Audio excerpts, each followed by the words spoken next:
Now, is there anything in American comics that you see that's taking it towards an art form? Are there any particular books or writers or artists who you think are taking everyone in the right direction?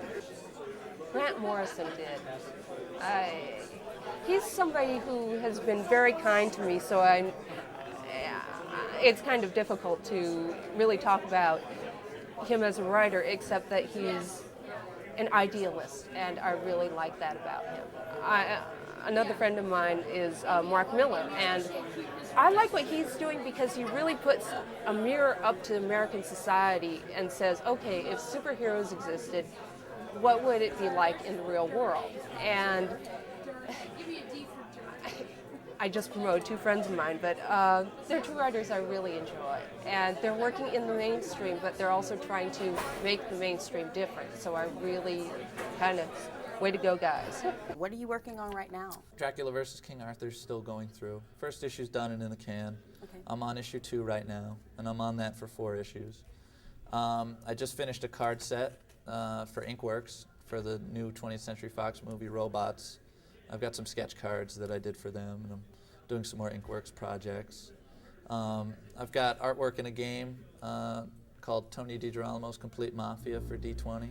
It's a mafia role-playing game, and I'm working with Tony again. So, and then I'm also doing a web strip called Super Frat with Tony on the Silent Devil website, silentdevil.com, and a bunch more gaming stuff for Kenzer and Company that I do Hackmaster for. So, it's I figured if I can't be well known, I'll be prolific. There you go. So what's in the future here? At this point, we're tentatively working with Stan Winston Productions on the Dead at 17 property. Nice. She started as a movie pitch, and here recently it moved to where they're thinking about taking it to WB Network. They've had some meetings with Aaron Spelling and some other people. And now we're just kind of tentatively waiting on that. Right. And here in the future, we have the Protectorate series. It comes out in August. It's going to be a spin-off to Dead 17, and it's going to center back on how the Protectorate originated. So we're really excited about it. We have actually 4 books in July. Josh has his own art book that we're putting out for him, publishing in July. Nice. We have another book called Imaginary Friends, new artist. We have new writer. We have another book called The Middleman, which is written Javier Marxuach Grillo. Okay. And we're going to be publishing the book for him. It'll be coming out this summer. Visit vibrantcomics.com. We have a new webcomic we just started in December called You'll Have That. Cool. It's updated Monday, Wednesday, and Friday. We're really trying to make our forums and our site really interactive. What have you got coming up? What are you doing? What are you excited about? Well, I'm working right now on Captain America and the Pauls, and kind of juggling back and forth with those two. I'm doing flashback sequences in Captain America that all take place in World War II. And those are really, really fun. I get to work with Ed Brubaker on those, and I'm drawing stuff that is fun for me to draw. And as far as the Pauls goes, I'm working with Brian Bendis, which is great, and I've always wanted to work with him. And I'm doing a book that's the kind of book that comes real naturally to me. What are sprite comics? Their sprites are comics based off off video games, like the actual graphics themselves. They'll actually take the little graphics of the GIFs from the monitor, from you're playing the game. Not even worth talking about, man.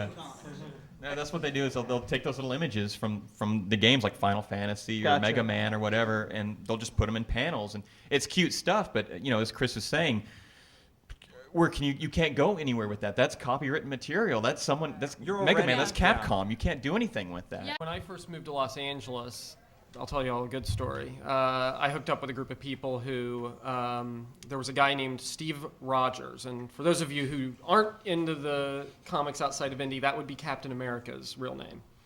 So Steve Rogers was going to publish a bunch of comics, and he had us all doing it, and it was going to be royalties only, no page rate, and we were all doing this work, and a bunch of young guys trying to break in, and after a while we started to realize, I don't think this guy has the money to actually publish this, and we confronted him, and he avoided the issue entirely, and ultimately skipped town. I heard later that there was a warrant for his arrest. Steve Rogers, surprise, surprise, was not his real name. He was a nomad. Oh, see, I'm sorry. It was actually Bucky, who's still alive. Turn his mic on. I was just wondering if you guys had any thoughts on the consistent failure of anthology comics in North America? Call it a magazine and you'll be okay. I was the editor of Metal Hurlant for 3 years. So, an anthology comic book that the origins of it were Metal Hurlant was created in France many years ago and licensed in America as heavy metal, and then sold off as now heavy metal is a separate thing. But we were doing an anthology comic book bi-monthly with some really great creators, and just as I was leaving the company, it got put on hold. And a big part of the difficulty of anthology comics failing is the cost is prohibitive, because the cost of doing an anthology comic are more than just the cost of doing a regular comic book, because you have a whole bunch of writers and a whole bunch of artists that your editor has to spend time wrangling. You can't just say, well, I'm just going to put this book together with these stories, or you have to kind of build some kind of theme that you can build some kind of promotional market behind it. Has to be focused. Yeah. It has to be focused and then tailored towards that, so that way you get a group of readers, kind of like Modern Tales of Western. Western Tales of Terror. Exactly. Yeah, that's another very focused. It's very singular vision. Exactly, and it does well. And that's what you got to do. And Sure. Where do you see Sonambulo going in the future, and what sort of impact would you like to see him make on the comics world? It has officially been optioned as a film through Requesta Pictures by Sergio Guerrero, the producer of Y Tu Mama Tambien. So there's that aspect. I just signed a deal to reprint Sonambulo in French. So that's going to be cool. I'll be in that part of the lay of the land, I think, at the end of the year. And I know there are plans for a Spanish edition, but chances are the Italian one will probably sign first. So here you go. You recently announced kind of some big changes for PvP in terms of format and scheduling frequency, I think, too. Can you talk maybe a little bit about that? I'm getting opportunities now to do things outside of PvP. I think it's important for me to diversify. I want to write. There are other ideas I want, other cartoon ideas I want to draw.